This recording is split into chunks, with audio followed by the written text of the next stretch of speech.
we all know what he does. And so I try to figure out, exactly why do people vote for him? What do they exactly think he's going to do for them? I was just watching his rally in Pennsylvania, and all the college kids were behind him with red hats and that sort of thing. And I just wonder if they know that he, had to pay money because of his rent practices in New York, that he was a racist in that sense. He had to pay money because of Trump University being a fraud. He lost all kinds of money with casinos back east. There's Trump steaks. I mean, you could go on and on. I mean, I don't know if they, so I say, what does he say or do that they want to vote for him? They must think he's a strong guy. Or this is the biggest whiner that ever walked the face of the earth. I mean, he's like the poorest example of a fifth grade bully I've ever seen. I mean, I just, would you want your kids to act like he does? Would you want your kids to make the excuses he does? Everybody's come after me. Everybody this, that, and the other. I'm doing this for you. Poor me, whine, whine, whine. And you look at it, it's like the election that he lost,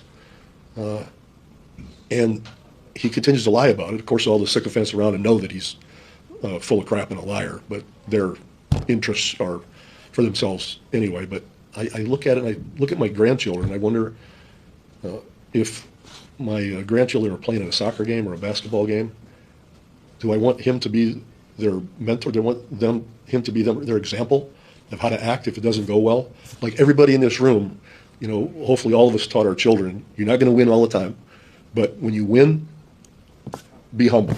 When you lose, do it with grace. We all do that. He doesn't do that. And so you wonder, all the people who support him, would they want him to teach their kids? So I got to tell my grandchildren that, I guess, if they want to be like Trump, I got to say, hey, no, today you're going to win because there's no way you can lose. And if you do lose, it was rigged against you. So don't buy it. Don't buy it. You got to figure out who to blame. Blame those referees because they were against you. Blame your teammates because they didn't play well and they should have maybe given you the ball more.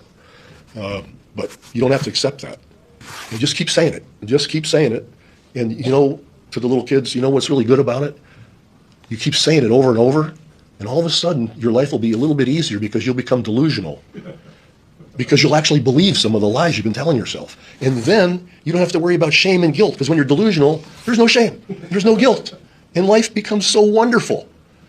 And that's the kind of things I think about when I think he's a pathetic individual. A small man who has to make everybody around him smaller so that he thinks he's going to be bigger. And isn't that the same thing we tell all our kids in grade school? That's not how you act. It's not what you do. But there's those college kids behind him cheering. And I want to know why. Do they think he's going to get him a job?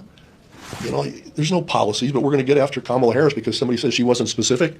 She's been so specific compared to him, it's ridiculous. I just heard it again. I got his policies today. It's going to be great. It's going to be the greatest economy ever, just like it was before. People call me all the time and tell me, oh, taxes, we're going to take care of that. It's not a problem. We're going to take care of that. There's nothing there except jibber jabber. And they're students. They're listening to him. I don't understand what's going on in their heads.